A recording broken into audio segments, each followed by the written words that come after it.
#AskDrJonas అని type చేసి మీ questions అడగండి, తప్పకుండా రిప్లై చేస్తాను. Get motive, be successful. Sir, how to mix finasteride and minoxidil please sir. ఏంటి ఇప్పుడు అసలు నీకు ఎందుకు ఇవన్నీ, ఎందుకు అలా?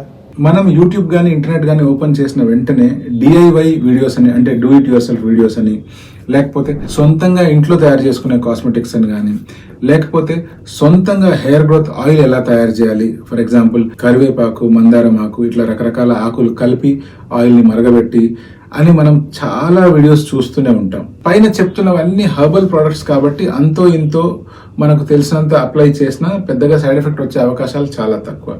బట్ ఎప్పుడైతే కెమికల్స్ ఉంటాయో, అది మినాక్సిల్ కావచ్చు, లేకపోతే ఫినాస్ట్రైడ్ కావచ్చు, లేకపోతే ఇంకేదైనా టాపికల్ అప్లై చేసే కెమికల్స్ కావచ్చు, ఇటువంటి వాటిని మనం సొంతంగా ఇంట్లో తయారు చేసుకొని అప్లై చేసుకుందాము అనే పొరపాటు ఎప్పటికీ చేయకూడదు. ఎందుకంటే ఈ కెమికల్స్ అన్నిటికీ నిర్దిష్టమైన హాఫ్ లైఫ్ అంటూ ఉంటుంది. అండ్ ఇది ఒకదానికి ఒకటి కాంటాక్ట్ లోకి వచ్చినప్పుడు రియాక్షన్స్ అయ్యే అవకాశాలు ఉంటాయి. అలా రియాక్షన్స్ కాకుండా వీటిని ప్రత్యేకించి కొన్ని రకాల సాల్వెంట్స్ లో కానీ, కొన్ని రకాల బేసెస్ లో స్టోర్ చేయడం జరుగుతూ ఉంటుంది. సో అందుకనే సొంతంగా ఫినాస్ట్రైడ్ ని, మినాక్సిల్ ని కలుపుదాము అండ్ ఈజీగా తక్కువ కాస్ట్ లో దీన్ని చేసుకుందాము అనే ఆలోచనలు పక్కన పడేసి, కమర్షియల్ గా ఎన్నో రకాల కంపెనీస్ ఈ రెండింటిని ఆల్రెడీ కలిపి ప్రాపర్ గా స్టోర్ చేసుకునే విధంగా తయారు చేసి ఉన్నాయి.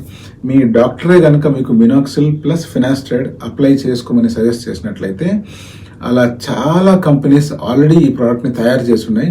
వాటిని కొనుక్కొని ప్రాపర్ గా వాటిని ఎలా వాడాలో అనే విషయాన్ని మీ డాక్టర్ని అడిగి తెలుసుకోండి, లేదా దాని మీద ఉండే లీఫ్లెట్ లో చదవండి, దెన్ వాడండి. అంతేగాని సొంతంగా తయారు చేసుకునే చిట్కాలు విని ఇలా ఫినాస్ట్రైడ్ ని అండ్ మినాక్సిల్ ని తయారు చేద్దాము అనే ఆలోచన దయచేసి ఇప్పటికిప్పుడే ఆపేసేయండి.